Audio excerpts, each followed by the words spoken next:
Hill House, not sane, stood by itself against its hills, holding darkness within. 8:35, take 4. Our show is about a mom and dad and 5 kids and a brief summer in Hill House.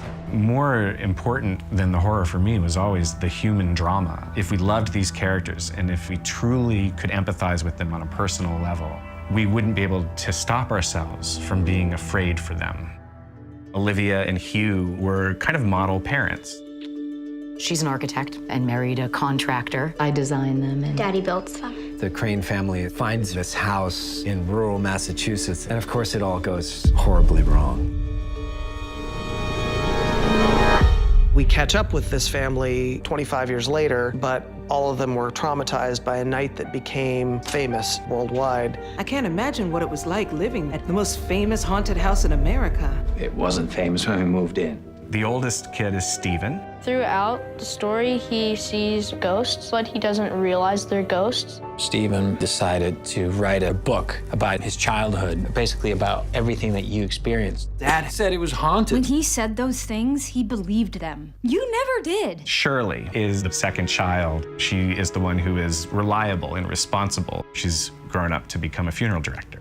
she wants to take care of her siblings, but they have their own sets of issues. She can be really tough because she wants to protect her family, and you feel the tension building. I said you could live here. I wasn't expecting the pussy parade.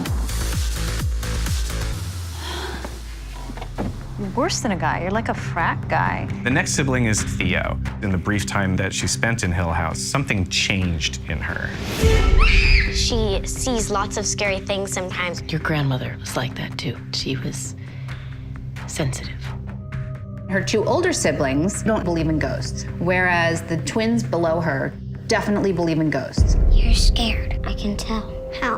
Because I'm scared. Luke and Nell have the most intense supernatural experiences in the house out of anyone.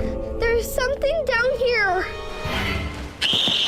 They're the only ones that really see and believe each other. They're told that they're imagining. They never believe me. And so that carries out into their adult life in quite a serious way.